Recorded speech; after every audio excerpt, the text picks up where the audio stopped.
So there was this boy in high school who had this major crush on a girl. And this girl made it clear that she didn't like this boy back. She told the boy straight up, hey, you're cool, we're friends. I just don't like you in that way. So you could imagine this girl's surprise when she opened the door and found 1,500 roses delivered to her front doorstep. So the crazy thing is that even after getting the roses, this girl rejected the boy. She said, I'm still not interested in you. The roses aren't going to change that. But here's the thing, when I heard the story of my relative when I was in high school as well, I thought this relative was crazy. I was like, this is what love is. This is what true love is. This person is making such a grand gesture. What more could she want? Why would she reject this guy? It was only when I was much older and I heard and saw the effects of a phenomenon called love bombing that I realized that my relative was a lot more emotionally smart than I was at that age. And she probably prevented herself from years of manipulation and maybe even abuse. Today, we are going to talk about love bombing, everything to look out for, and all of the potential risks and implications. Let's get started.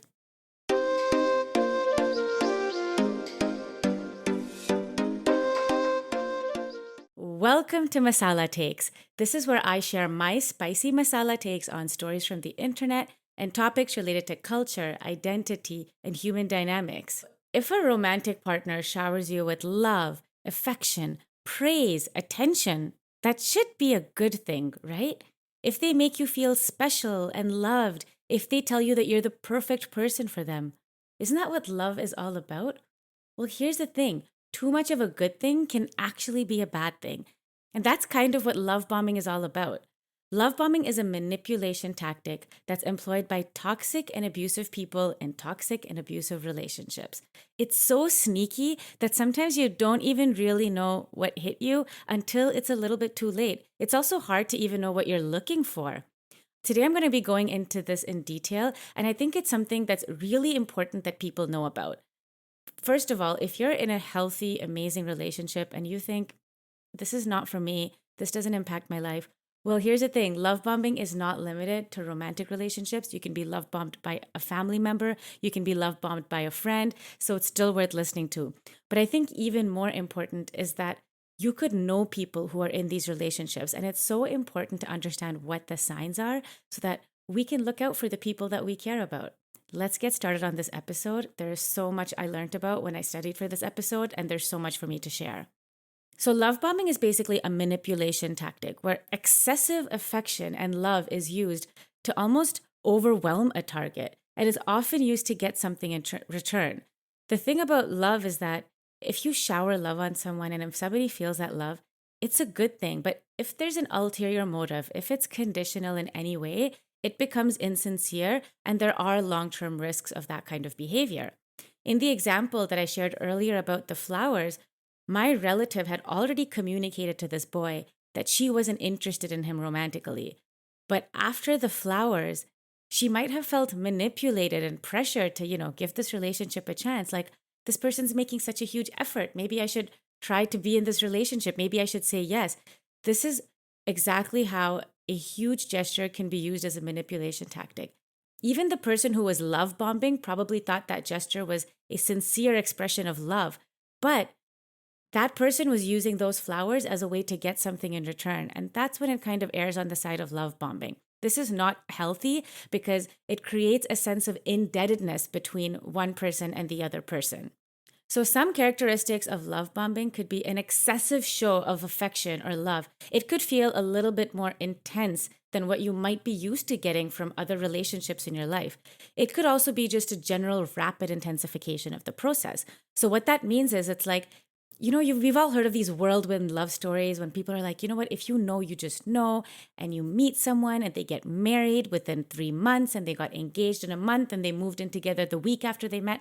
Like, these kinds of things from the outside could seem really magical. I mean, I've been guilty of looking at these relationships and being like, oh my goodness, to my husband, we never had this honeymoon phase where everything was magical and I just wanted to move in with you in a week. But the thing is that rapid intensification is actually a very clear telling sign of love bombing. It's typically one person in that relationship or dynamic that's pressuring the other person to some degree through the show of affection and love, it all feels very positive to say we should just be married and be together because I met you and you're the one for me.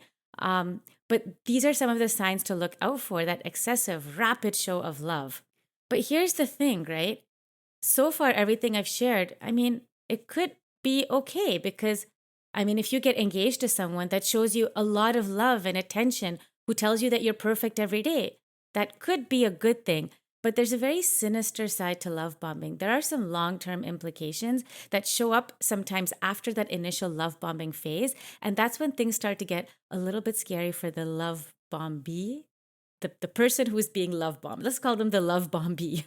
So there are a couple of signs to look out for. The first sign you could look out for is isolation. Love bombing is about control over another person. It's about making that person feel indebted to you in some way or another. And the best way to get control over another person is to basically alienate the other people from their lives, the people that give them support and love today. And initially, if you're in that relationship, it could be something that's very subtle. So it could be, hey, did you notice that your mom didn't call you last week? That's so weird. Like, she really should have called you. Didn't you have that big test? Maybe she doesn't love you. You kind of start hearing these like little tiny manipulation tactics, and it could feel like, oh, you know what? Maybe they're right. And you slowly start isolating these people. It could also be just a lot more direct and a lot more intense. And especially if you're used to like, gender norms in relationships, it could be something as straight up as, hey, I really don't want you talking to your sister anymore because she disrespected me last weekend. And you can't have somebody disrespecting your husband, or you can't have somebody disrespecting your partner. And that could be a really direct form of isolation. So it could be something that people do in kind of a sneaky way. They could say, hey, I got a job in a different country and we've got to move there. This is a really good opportunity. And now all of a sudden you're moving away from everything you've ever known. And you didn't really want to do that, but now you're committed in a relationship. The other thing to look for when it comes to love bombing is manipulation. And the interesting thing about manipulation is that it's such a big word and it's so hard to pinpoint what that feels like. So I'm going to try to explain it as best as I can from the perspective of love bombing and what that might feel like. The thing is, when you get into a relationship with someone, you want to be in a relationship with the person you got into the relationship with, if you know what I mean, right? Like if you fell in love with someone because they were so big with their gestures and they took you out to dinners and you just loved the way that they cared about you or the words they used to describe you, then you want to do everything you can to make sure that that's the person that you're going to get 5 years from now, 10 years from now. You want to feel the way you felt when you fell in love with this person. But the thing about love bombing and the affection that's given in this conditional way is that when that person gets what they want, or when that person's needs have been met, or if that person is not getting what they want from this relationship, then that affection that they give is just not there anymore. Because it's conditional, you feel this fear almost to be like, okay, wait, if I don't show up the way I showed up, that exact way, this person isn't going to express love to me. And you feel kind of scared, indebted. And the other thing too is because they like to get control over you, they like to have you in a vulnerable position, you could feel indebted to them in so many other ways. They could say, in the example I mentioned earlier, where, maybe they suggested that you move away. Well, now you don't have a job, you don't have an income. And you're indebted to them for everything. You're indebted to them for support. They've isolated you from their family. This could be a really scary place to be in. And when someone has that much control over you, it could be a fear-based thing. And that's what the manipulation feels like in love bombing, because it's like, I have to behave a certain way or I'm going to be in trouble. A word that people might use to describe this could be like a roller coaster. You could see it in other people, or you might even see it in your own relationship, where you could be like, the highs are so high, but you don't know what those lows feel like. And that brings me to the third point, and the third thing that you should look out for as a negative effect of love bombing, and that is withdrawal. The thing about love bombers is once they get what they want, they could completely withdraw all of their love bombing behavior. They could just stop it completely. And in fact, even more scary is they could go in the other direction and actually show up with anger and borderline or real emotional abuse. Like, I'm calling it what it is. It could be a really scary switch flip. And that level of distance could be really scary for someone to experience. Like, imagine getting into a relationship, any sort of relationship, with someone you love and you trust, and now all of a sudden a switch has flipped and things look different. the thing to note is that these switches typically tend to flip when they feel like their control is being established. So you might hear stories of people being like, oh my goodness, he was an amazing boyfriend. But the second we got engaged, the switch flipped. Or the second we got pregnant, the switch flipped. And it's because this person, this love bomber, feels like they have gotten and succeeded in that control and manipulation over you, that now they don't have to be on their best behavior. They can do whatever they want. And that's when things can get really uncomfortable and really scary. And here's the thing about love bombing, right? When love bombing starts, it could feel really beautiful. And you have to be so vigilant and so clear on understanding what the signs are so that you don't get trapped into one of these situations. Now, I haven't personally ever been love bombed before, but I've actually been guilty of romanticizing these types of relationships and even been envious of people who are like, getting 1,500 roses dropped off at their doorstep. Like, how come I've never experienced that kind of love? So because I'm not an expert at all in any of these topics, I found a really interesting thread on Reddit where real people who have experienced love bombing in relationships share their take on love bombing, and they answer the question, how do you know that you were being love bombed? I think this is a really important thread to go through because it shows up in so many different ways for different people, and it just helps with the awareness and making sure that we are approaching the relationships in our life and we are supporting the people that we love from the relationships in their life. So let's read some excerpts from this thread. One comment says, I was pretty starved emotionally as a child, and when dating became a thing, it was like I'd cracked the code to being loved. I was cute and decent looking in my teens and early 20s, so it made finding boys really easy.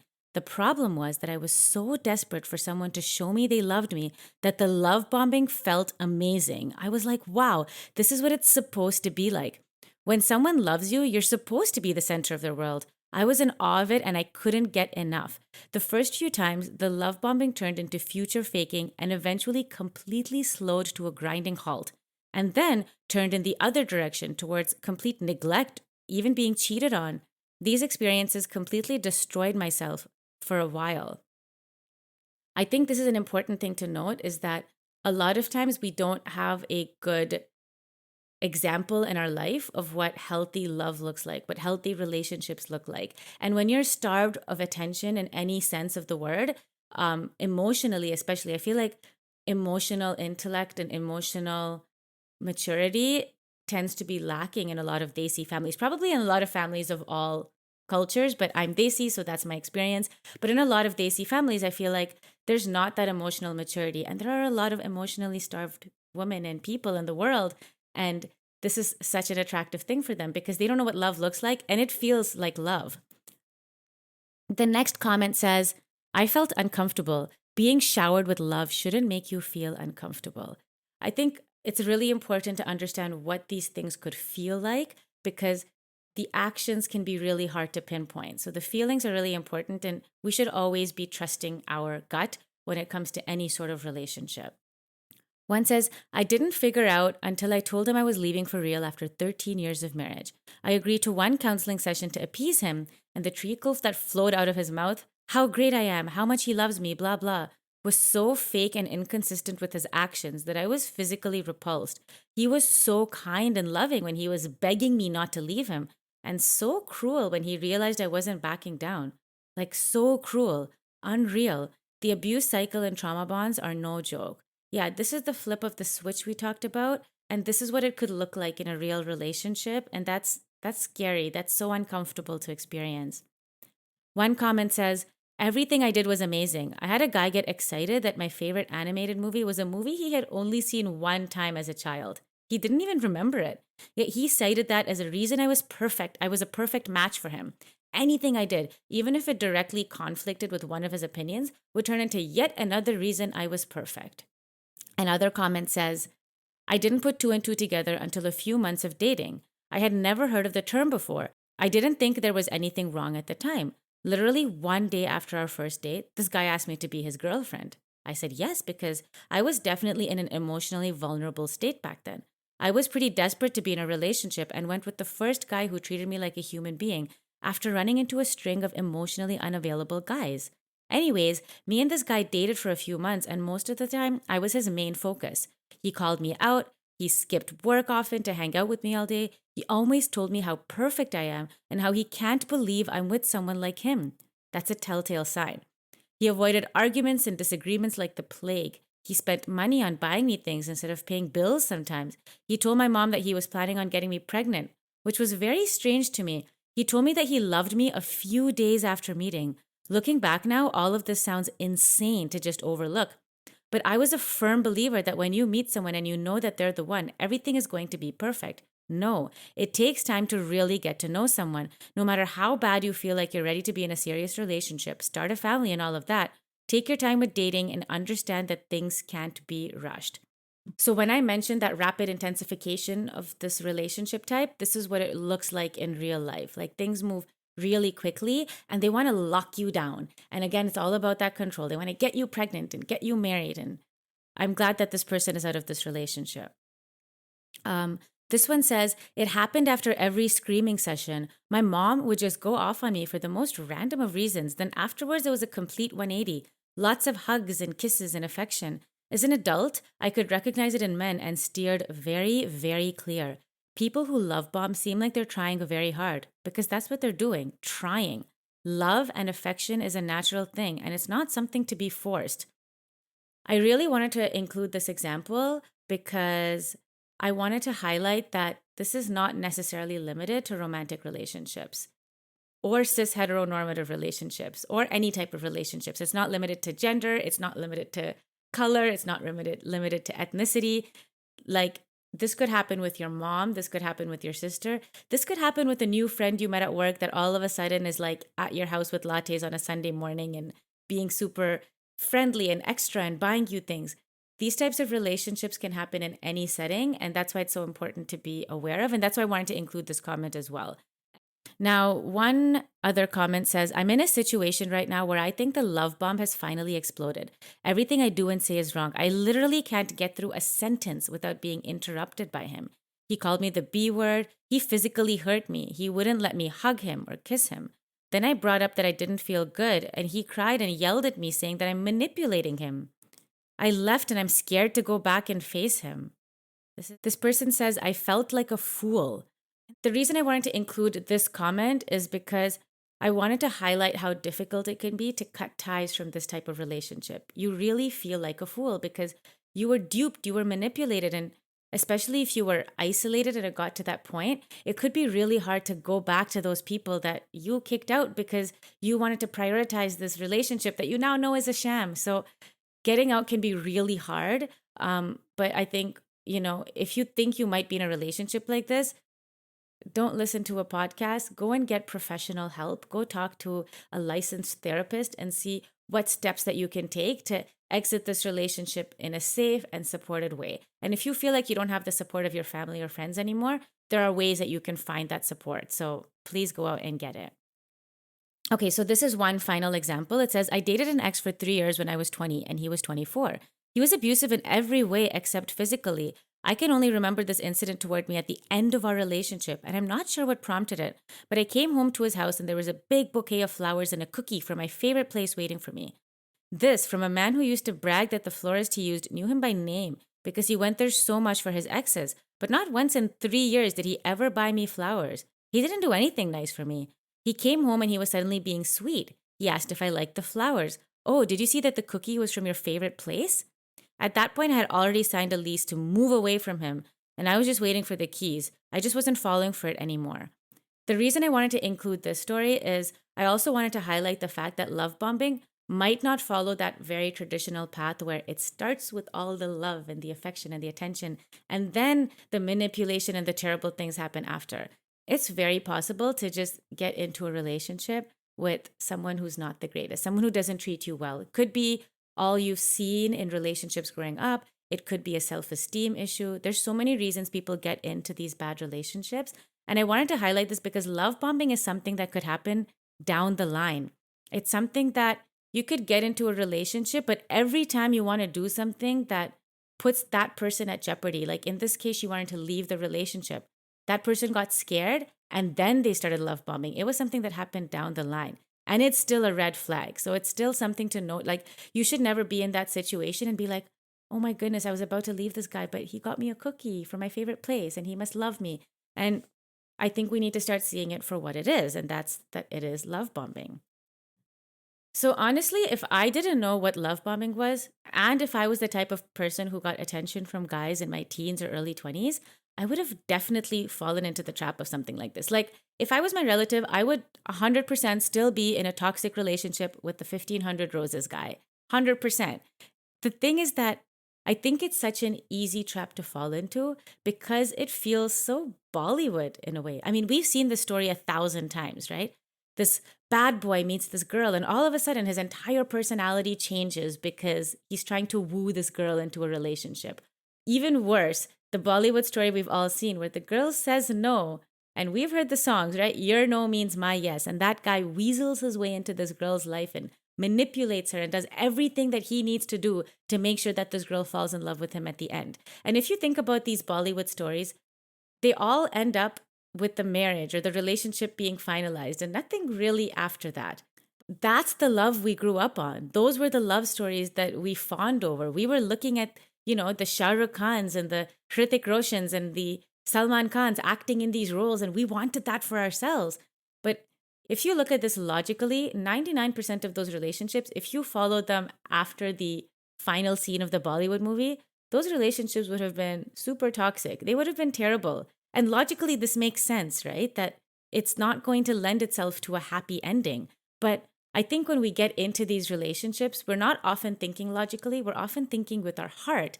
And our heart is often just responding to our collection of experiences, what we've seen. And the second we see someone, the real life Raj showing up on vacation, telling you that they want to marry you as soon as they're back, even though you've only known them for 4 days on a trip.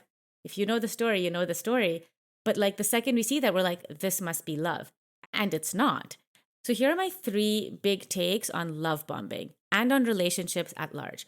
Number 1 is in the relationships we choose to get into, so like romantic relationships or friendships, we have got to love ourselves first before we seek relationships from other people. This initial love from a love bomber can feel so attractive and wonderful, but that's why it's so important to love yourself first.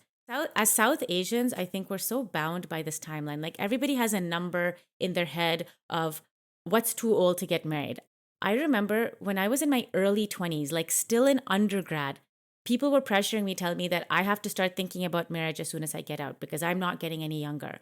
And when I eventually did get married, I was 25, which is so young. But the amount of pressure that I felt at that time from the community, from my family, it was intense. It was too much. And I think that pressure that women face, especially because of the biological clock on top of that, it kind of pressurizes people to get into relationships before they're ready. In fact, there's not really a culture in South Asian families or any families that I've known for that matter where there's an emphasis on relationship readiness. In fact, the only criteria to be ready for a relationship is age. And the bar has to be higher than that. That bar is way too low. We need to be telling ourselves and telling our children that they should be emotionally healthy. They should be fully satisfied. They should have things that they love, things that make them proud of themselves. They should love the skin they're in. They should think they're beautiful.